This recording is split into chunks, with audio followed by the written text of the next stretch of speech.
So I was accepted into this program, and the application process involved you had to write an essay, and based on that essay and recommendations of your teachers and counselor, the program would match you to a school. You didn't apply to a specific school, you applied to the program, and based on the information they had about you, they would place you in one of the schools that was participating in the program. Well, I was placed at a school in Vershire, Vermont, called the Mountain School. Vermont is about as far away from Georgia as you can get. There's a lot of ski resorts. I had not experienced that much snow. As a matter of fact, before I left Thomasville, growing up in Thomasville, I remember the one time it snowed in Thomasville. It snowed for about 15 minutes. I was in school, and the teacher called all of us to the window so we could see the snow. It was just snowflakes. It didn't even cover the ground. So we didn't have that in Thomasville.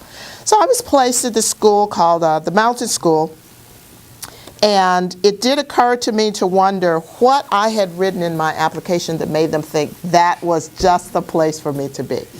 Because there was, for about 9 months of the year, there was snow on the ground.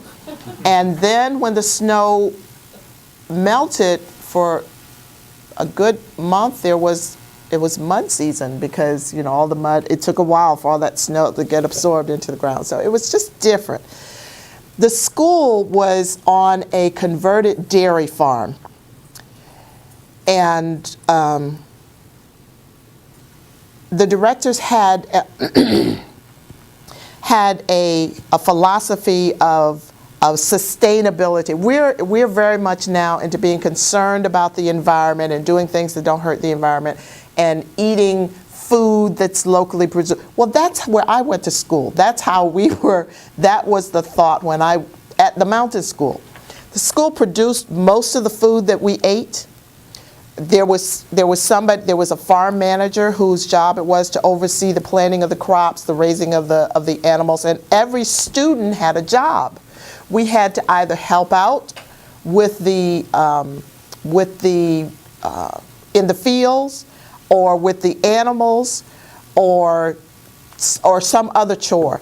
So we grew the fruits and vegetables that we ate. We grew the animals and grew and slaughtered the animals. Had to clean the animals, clean the sty and feed them and all that. I was from Georgia, but I was not from the farm. So I went in the barn, and there were the pigs, and you had to wear rubber boots to walk in the pig slop. And I said, I can't do that. I couldn't. Oh, I really didn't want to. And then somebody had to get up and milk the cows. Well, the other thing I really didn't like about that, you had to get up real early. So you had to get up before classes started to go milk the cows. I didn't want to do that. So I managed my jobs while I was there, I helped out in the kitchen because I was a really good cook. My mother had taught me how to do that. And I helped, one year I helped collect the sap, because there were maple trees. Maple syrup is big from that area. So I helped collect sap from the maple trees, and then we made syrup. And what else did I do? I did indoor jobs, but that was a part of it. Another thing that I learned at the Mountain School, because it was a boarding school, and the student body was international, just as it is here. So there were people from New Zealand, from Puerto Rico, from Austria, from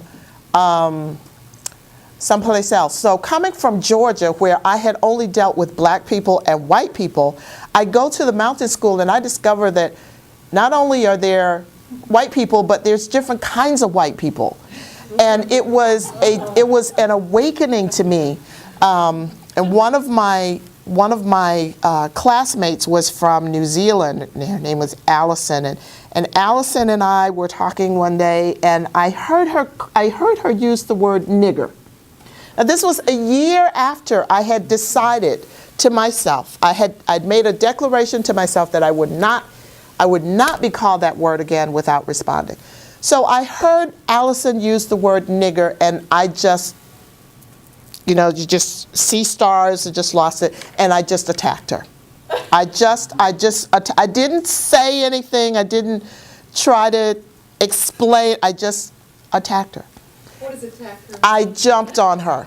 I attacked her. I fought her because I'd started hitting her because she had used a word that I could not hear anymore. It was derogatory. It was negative. It was insulting, and there was no reason. There was no reason. That's what processed in my mind.